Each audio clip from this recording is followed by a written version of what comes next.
Beralih ke kasus hukum, tim 9 Kejagung memutuskan untuk menahan dan juga menetapkan ex-Jampitsus Febri Adriansyah sebagai tersangka kasus tindak pidana pencucian uang TPPU dalam perkara temuan uang miliaran rupiah dan emas di rumahnya. Lantas bagaimana perkembangan kasusnya?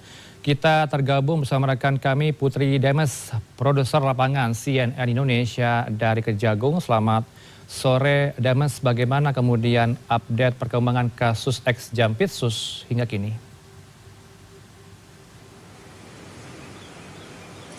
Selamat sore Heranov, terkait dengan yang Anda tanyakan, update terbaru kasus yang melibatkan ex-Jampitsus Febri Adriansyah terkait dugaan tindak pidana korupsi dan TPPU untuk 3 kasus. Sampai dengan hari ini, artinya sudah 3 hari, memasuki hari ketiga sejak Febri Adriansyah diperiksa pertama kalinya sebagai tersangka dan untuk kemudian langsung ditahan di rutan KPK di Gedung Merah Putih. Sampai dengan hari ini masih belum ada update terkini yang jauh lebih detail. Namun tadi kami mengkonfirmasi langsung kepada Kapus Penkum Kejagung yang menyatakan sampai dengan hari ini tim 9 yang merupakan bagian dari tim penyidik yang dibentuk oleh Jaksa Agung untuk menangani kasus perkara yang dilimpahkan dari Polri ini sedang melakukan pemeriksaan saksi-saksi. Namun kami masih belum bisa memastikan berapa banyak jumlah saksi ataupun siapa saja saksi, apakah bertambah jumlahnya dibandingkan dengan yang kemarin atau tidak. Ini kami masih menunggu konfirmasinya.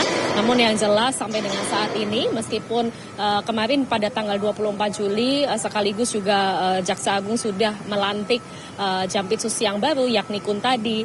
Namun tim 9 yang sudah dibentuk dari sebelumnya yang merupakan isinya nih banyak merupakan mantan jaksa KPK begitu ya yang ditugaskan untuk menangani perkara Febri Adriansyah ini tetap menangani kasus yang ada. Artinya pemeriksaan saksi ini masih terus berlangsung. Untuk merangkum Heranov, untuk saksi yang sudah diperiksa ini pastinya kami masih menunggu jumlah pastinya.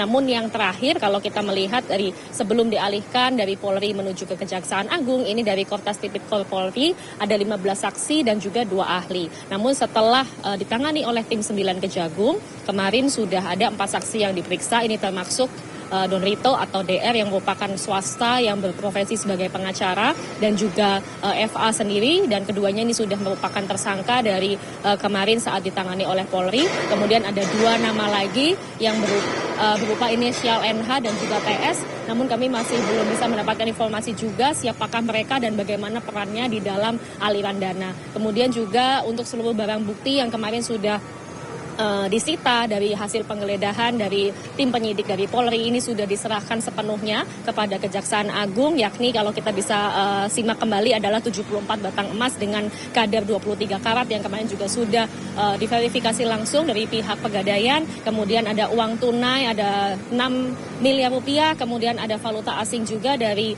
dolar Amerika Serikat 6 juta, kemudian 16 juta dolar Singapura, dan juga ada sejumlah barang bukti lainnya, bukti elektronik, kemudian juga dokumen dan administrasi, dan total barang bukti yang sudah diserahkan dari pihak penyidik Polri menuju ke penyidik di Kejaksaan Agung itu adalah 8 koper, 2 box besar, 1 kardus dan juga 1 berangkas serta beberapa dokumen lainnya yang sudah diserahkan dari beberapa hari kemarin.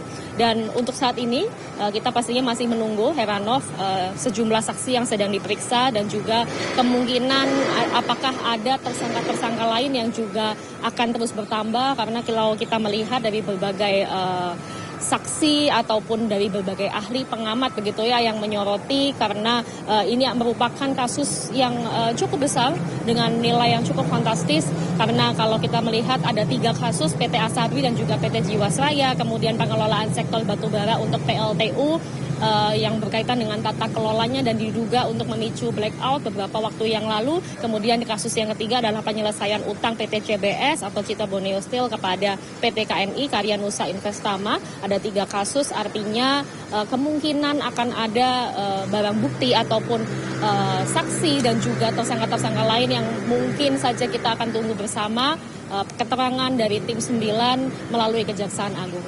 Kembali ke Anda, Heranov. Mas, mungkin bisa dijabarkan juga, Anda punya informasikah singkat saja soal Febri Diansyah, mantan jubir KPK ditunjuk sebagai kuasa hukum dari ex-Jampitsus dalam kasus ini?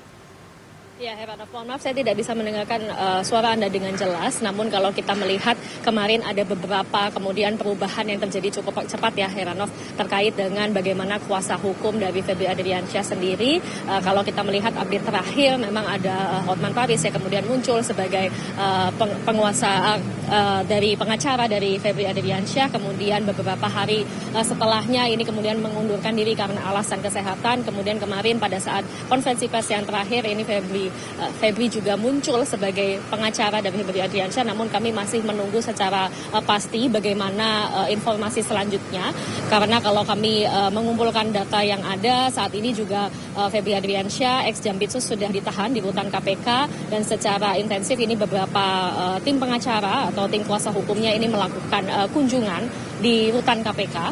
Namun kami masih mengkonfirmasi lebih lanjut karena kalau kita melihat kasus ini ya Heranov dari Polri kemudian dialihkan penanganannya di Kejaksaan Agung, kemudian mendapatkan supervisi dari KPK. Jadi ada 3 sinergi lembaga begitu ya yang turut menangani kasus yang besar ini. Kita nantikan bersama Heranov bagaimana pengungkapan kasus ini dan juga kemudian siapa nanti pengacara yang akan mewakili Febri Adriansyah. Namun yang jelas kita menunggu update-update terkininya dan pastinya kita menantikan bersama pengungkapan kasus ini secara lebih jelas.